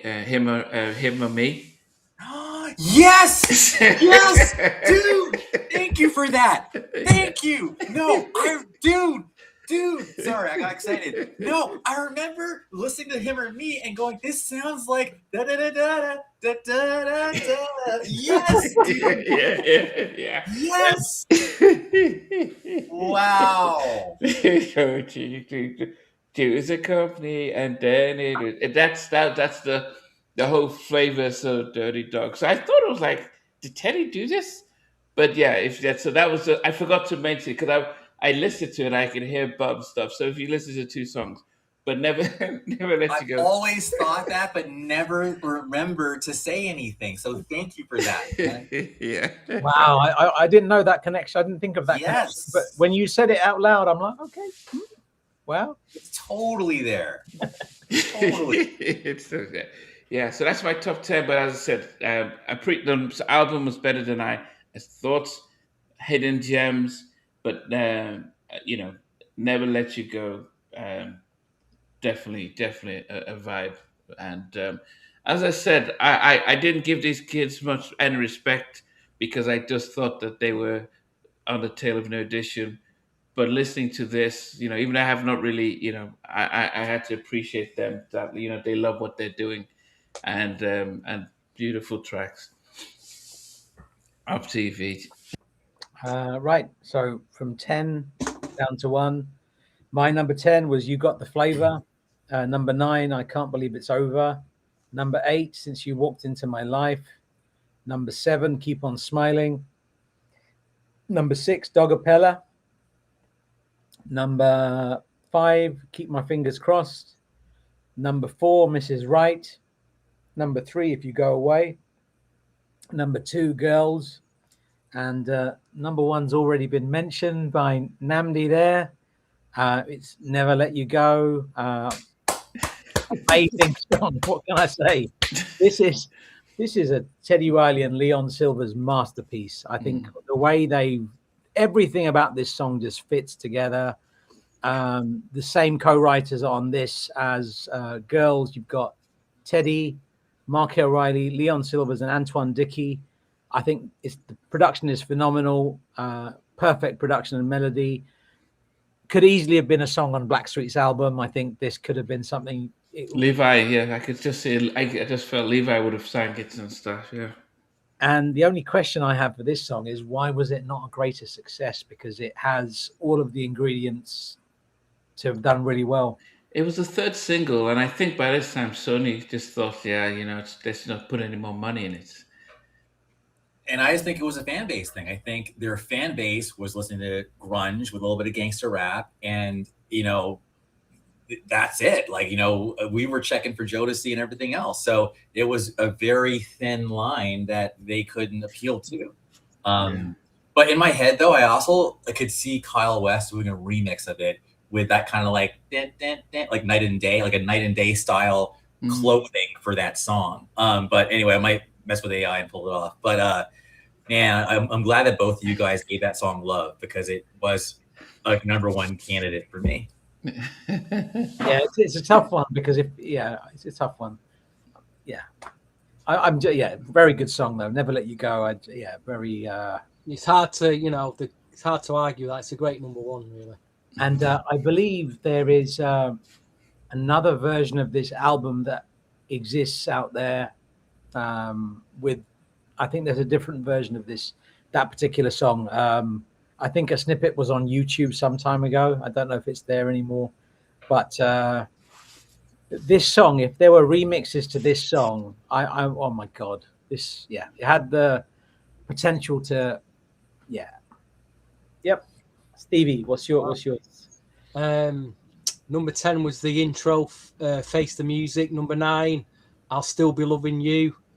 Number 8, Keep On Smiling. Them two particular tracks are probably, because I'm still going to I'll be playing this album all week now. Still be playing it all week. Number 7, You Got That Flavor. Number 6, Girls. Number 5, Dirty Dog. Number 4, Let's Play House. Number 3, Never Gonna Let You Go. Number 2, If You Go Away. My number 1, just a great swing track. Great to play in a club. I've heard it a lot on radio in Manchester, believe it or not. And it'll be a big surprise to a lot of you. But again, it's just one of my go-to tracks. I think it's a brilliant swing track. Like I say, they beat Teddy at his own game here. But if you want to swing with me, Mrs. Right is my number 1. Nice. I played that, that consistently played from back then to now. Mrs. Right. Oh, Solid. what a great flowing swing track that is. It really is, man. I hope that gets discovered, as a good album cut, And that's the thing. It's a Donnie Wahlberg track, and I didn't think he had that in his locker, and he awesome track, awesome, absolutely nailed it. Totally agree with you, man. Yeah, I had the tape back then. I just remember thinking to myself, what a shame. Like, this is a good song. And it's just buried on side 2. And this is just the wrong time to be coming out with this album right now. But, man, girl, you are so fine, so fine. Thank you for validating my taste, Stevie, with that number 1. That feels good. I like the song even more. But there's actually, before I go into my top 10, I do have a cringe memory with that song. And that is, there's a song that says, my friends say never let the heart control you. So that was the first time I actually learned that there's ways to approach life. This is back when I was in high school, being a thinker and a feeler and being controlled by your heart. I remember I'm telling you guys way too much, but my mom's no longer with us. But I remember there was a serious family issue. And I remember telling my mom, imagine this like teenager trying to tell your mom how to think. He said, Mom, don't let your heart control you. Like, this is what the song says, And I was listening to that song driving, thinking to myself, what a shithead I was. Like, and it actually impacted my love for the song. I had to skip it because I didn't want to dwell on the cringe of that memory. But anyway, Mrs. Right. All right. Anyways, I hope you guys appreciate my randomness. My number 10 is Dirty Dog. My number 9 is Keep On Let's Play House. I just held back because I have a childhood memory from that. Number 8 is Keep On Smiling. Number 7 is You Got That Flavor. Number 6 is Mrs. Right. Number 5 is I'll Still Be Loving You. Number 4 is Girls. Number 3 is Ever Since You Walked Into My Life. Number 2 is Never Let You Go. And thank you, Marco, for the Markel Riley shout out for the Donnie rap, because that rap is dope and mature. My number 1 is tied. It's tied. It's tied with the intro. I love the intro so much. So I'm glad the producer of the intro, uncredited, is on this podcast. Thank you for that. And there's a really prophetic thing because Donnie actually says, no strings attached on that intro. And I thought to myself, was that some foreshadow of like NSYNC coming up like years later? You kids, we birthed you. We're your daddies. Like Backstreet, NSYNC, all those other groups, they came from us, So anyway, he said no strings attached. I thought it was a foreshadow. But this song at number 1, I liked because even Danny Wood, who gets like really no love, really, like vocally, has some cool moments on this song. But I need you. I'm so sorry that I made you cry. You are everything good in my life. The tears have finally opened my eyes. If you go away, girl, you're taking my heart with you. If you go away, girl, you're breaking my heart in two. If you only stay, girl, I promise you the world. So please don't ever go away. And then like Danny has if you go away, girl, at the end. Anyway, but, not Donnie. Jordan, Joe, and Danny all shine on that record. And then on the record, that whole like never ever leave you, girl. Promise You Love Me Forever, all that shit at the end was not on the 91 version. So that was just extra sauce on the album. So If You Go Away is number 1 and is absolutely the New Kids' best album. Not best album, best song. Did NSYNC or Backstreet Boys ever make a song as good as that? No. There you go. Didn't have to think about it. No. And that's why that's why I said that was my Ricky, Ralph, and Johnny collab on that. It just gave me the vibe of New Edition. New Edition type of how the vocals were there, and it's almost a lost track, that, isn't it? If you think about it, it's a lost track. And Andrew, so I received lists, right? And then Monica heard that song this week, and she said, "I'm going to submit my list. And it's going to have one song on it. It's If You Go Away. That's it. That's my list." Aww. So I just wanted to share that with you because I think you'd appreciate that comment. Big ups to Mon. Yeah. Yeah. I mean, it's a beautiful track. I just sent you guys a video of during the residency of NSYNC that New Kids on the Block, that they were still performing Never Let You Go. Never Nice. Let You Go. I mean, that shows that they actually appreciate the song more than the audience did back in the day. But it's a beautiful track. But then also this one, I'm sure. Did you go to see them when they were in Vegas? Believe it or not, I've seen them so many times. I've seen them probably 4 or 5 times actually, because they do put on a really dope show. And I'm gonna break it down and defend myself, okay? I don't defend myself. But the first time I saw them was it was them, Boyz II Men, Paula Abdul. I'm forgetting somebody. No, it was just them. I was in Brooklyn, and that was a dope show. Second time, I don't know, I don't remember, but it was a lot. But the ultimate show I saw was at Fenway Park, which is Boston. It was them and Belle Biv DeVoe. And it was 2021. I thought that the New Edition would just kind of show up because, like, why wouldn't you show up to like your home city and just make it happen? And what's his name? D Nice was the DJ.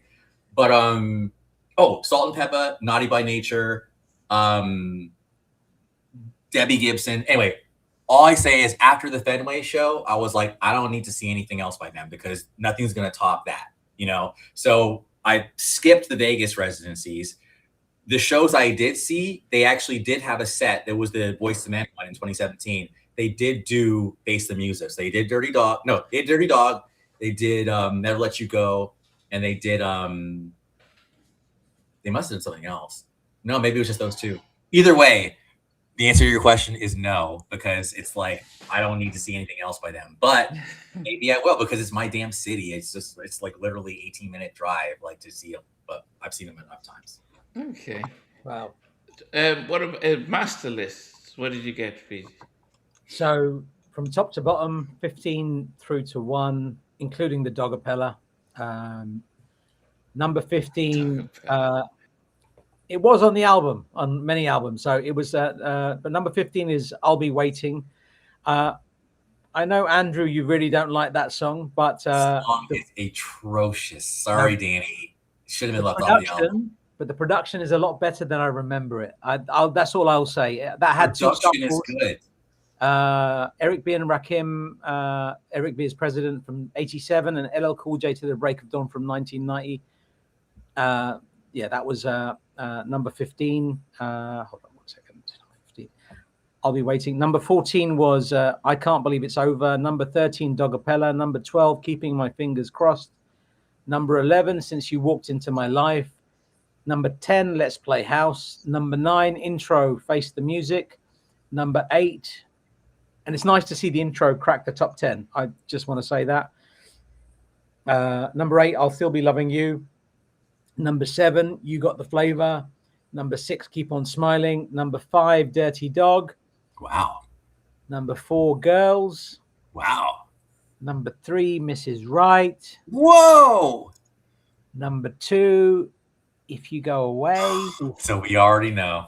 Number 1, Never Let You Go, is what people. The 3 tracks we picked as number 1 were 1, 2, and 3 in the chart anyway. Yeah.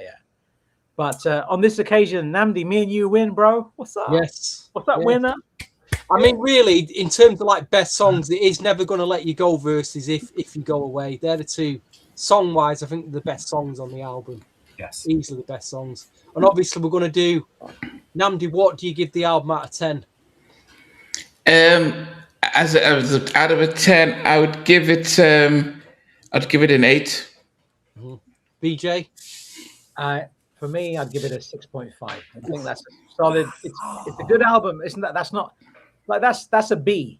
That's a B. 6.5. Wow. I'm going to go with Namdi. I'm going to give it an 8 out of 10.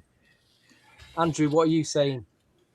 I'm feeling peer pressure now. My original number was higher, but I think this number is actually fair. I'll give it an 8.5. Okay. Oh, you were higher. I was going to give it a 9, but I'm Okay. going to give it an 8.5. Yeah, as I We've got said, 2 8s, we've got an 8.5, we've got a 6.5. What's the average then? Is that a 7.5 average for this album? no, it'll be about an 8 because he's got 8.5. Yeah. The 7, so it's about 7.95 or something like that. But anyway, it's more of an 8. Yeah, definitely. I love how Joseph also says that I'll Be Waiting was an ass track. Like, I literally tried. It was like no disrespect to the vocals, but the vocals killed me. Like, it was just like, how did this get past like the censors? I would have dropped it off the album. Like, stop it. Anyway, sorry, Danny, again. Joe was on there too. Then Joe was fine, but no. Put some effects on that shit. Like, just it brings the whole thing down. The average it's actually 7.75 between all of us. That's where the album sits. Yeah, that's a fair. That's fair. Yeah. Anyway, it's been great, guys. As I said, it's been a long time, and being able to celebrate music, and I think that has always been the motto: is about must be the music, and being able to celebrate the arts and the music that we love, in all forms. So we will be back in due time, and yes, I'll be off on my sabbatical as we get into August, and so we'll start thinking about other things. And but as always, we would always say that our show is only as good as you guys who take part and comment. As you can see, the comments, some are fun, some are interesting, but wherever it is that is part of the show, and we just try and stay as fun and positive as we can. So, and a big shout to Jake for triggering everyone tonight as well. He did his job. He did his job. It does help, and thank you, Storyteller 34, for coming on board and appreciating the platform. It's a platform of this love. album's trash, man. How could you be reviewing this album? It's trash.